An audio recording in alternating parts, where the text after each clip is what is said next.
अयोध्या जनपद के civil line स्थित गांधी पार्क के मैदान में कृषि बिल वापस लेने को लेकर आंदोलन कर रहे किसानों के समर्थन में अखिल भारतीय किसान संघर्ष समन्वय समिति द्वारा एक दिवसीय किसान पंचायत का किया गया आयोजन, जिसकी अध्यक्षता माया राम वर्मा एवं संचालन राम सिंह पटेल द्वारा किया गया।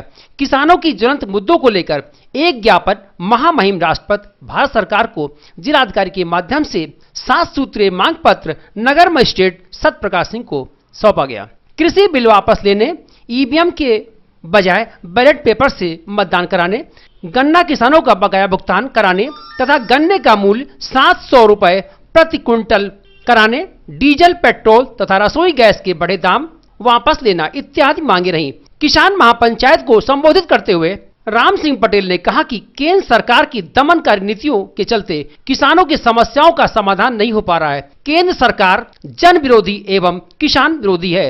यहाँ कृषि बिल के विरोध में जो अपने इस देश की राजधानी दिल्ली की सीमाओं पर किसान द्वारा 100 दिन पूर्ण होने पर उसी उपलक्ष्य में आज हम लोग गांधी पार्क में किसान पंचायत करके किसानों की आवाज़ को बुलंद करने का काम यहाँ किए हैं कि ये सरकार किसानों की जो है बात को समझे, सुने और उसको भगवान सद्बुद्धि दे।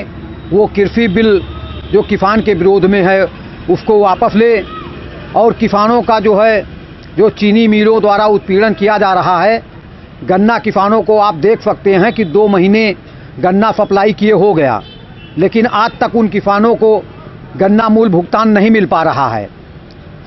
एक तरफ जहां सरकार द्वारा लगातार 4 वर्षों से गन्ना मूल्य नहीं बढ़ाया गया, वहीं उसके बाद भी सरकार गन्ना किसानों को भुगतान नहीं दिला पा रही है। निश्चित रूप से कहीं न कहीं चीनी मिल मालिकों से सरकार का साठगांठ है। किसान धान जो है इस वर्ष 900 रुपये 1100 रुपये तक बेचा है। सरकार 1865 रुपये उसका मूल्य घोषित करती है, लेकिन किसी क्रय केंद्र पे उसका धान खरीद नहीं हो रही है। ये सब समस्या किसानों की जटिल है, सरकार इस पर जो है ध्यान नहीं दे रही है। इन्हीं सब को लेकर आज हम लोग गांधी पार्क में देखिए, किसान जब तक किसान संगठन का ये कहना है कि जब तक कृषि बिल वापस नहीं होगा तब तक हम लोग धरना समाप्त नहीं करेंगे। ऐसे हम लोगों का कार्यक्रम जारी रहेगा। हम लोग गांव-गांव इसके लिए चौपाल भी लगा रहे हैं। कृषि बिल से क्या किसानों को नुकसान है उसको जो है पंपलेट बांटकर उनको बता।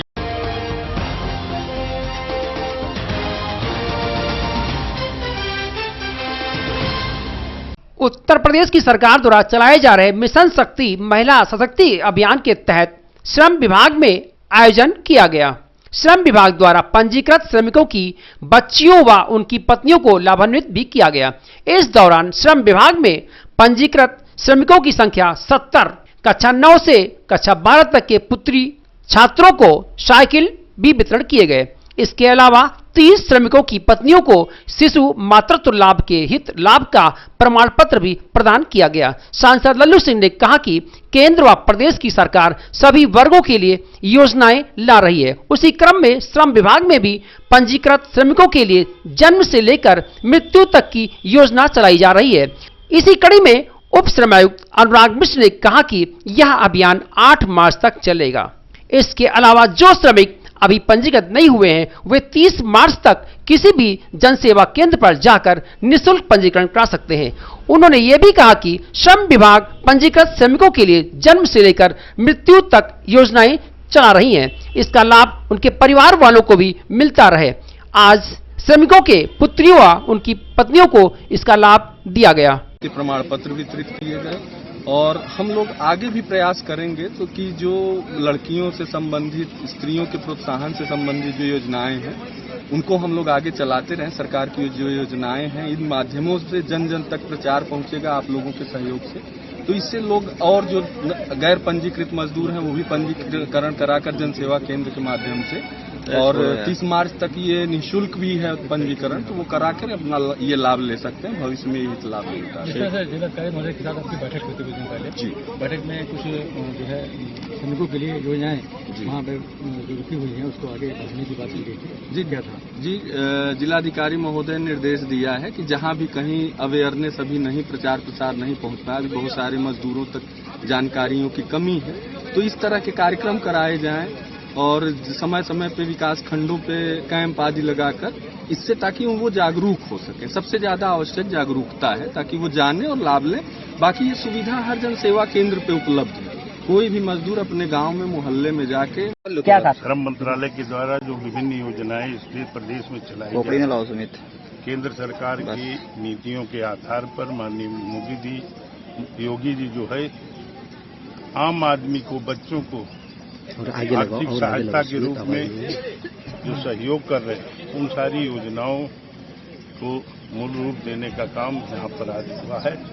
बच्चियों को साइकिल देने का काम, महिलाओं को जो पेंशन देने का काम, 8-9 योजनाओं से संबंधित यह वितरण का कार्यक्रम था।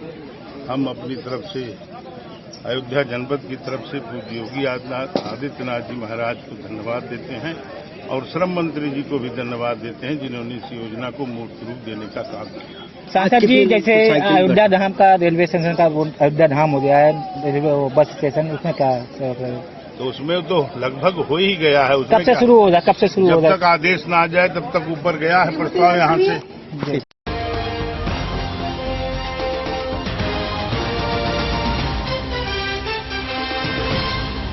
राम की नगरी अयोध्या में मंदिर निर्माण के साथ श्रद्धालुओं की संख्या में लगातार इजाफा हो रहा है, जिसको लेकर अयोध्या में व्यवस्थाओं को भी बढ़ाया जा रहा है। जहां श्रद्धालुओं के आगमन को लेकर एयरपोर्ट, मॉडल स्टेशन बनाए जा रहे हैं।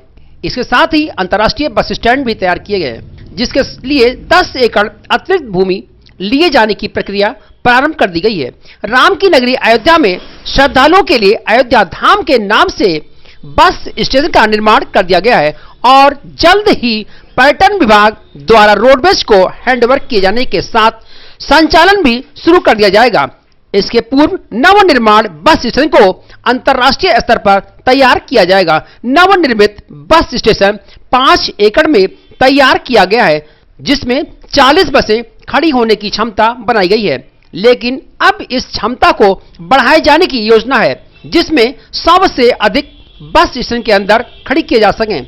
यात्रियों के लिए भी कई प्रकार की सुविधाएं युक्त व्यवस्था भी किया जाएगा, जिसके लिए संस्कृत विभाग से 10 एकड़ भूमि लिए जाने का प्रस्ताव बनाया गया है। दरअसल नवनिर्मित बस स्टेशन के पीछे 19 एकड़ भी संस्कृत विभाग द्वारा रामायण संकुल तैयार किए जाने की योजना बनाई गई थी, लेकिन जिसके लिए 2 एकड़ में ही स्टेडियम व ऑडिटोरियम तैयार किया गया। अन्य भूमि खाली थी, जिस पर अब अंतरराज्यीय बस स्टेशन तैयार करने योजना है। वहीं परिवहन विभाग के सहायक रीजनल मैनेजर एसपी सिंह ने बताया, अयोध्या को नया अयोध्या धाम के नाम से बस स्टेशन बना है। नवनिर्मित बस स्टेशन पर्यटन विभाग से हैंडओवर होते ही बसों का संचालन प्रारंभ कर दिया जाएगा। हमारा जो नवनिर्मित अंतर्राष्ट्रीय बस अड्डा अयोध्या में बन रहा है, उसका नाम अयोध्या धाम बस स्टेशन होगा और अभी वो हमें हैंडओवर नहीं हुआ है। हैंडओवर होने के बाद ही उसमें आगे की कार्रवाई की जाए।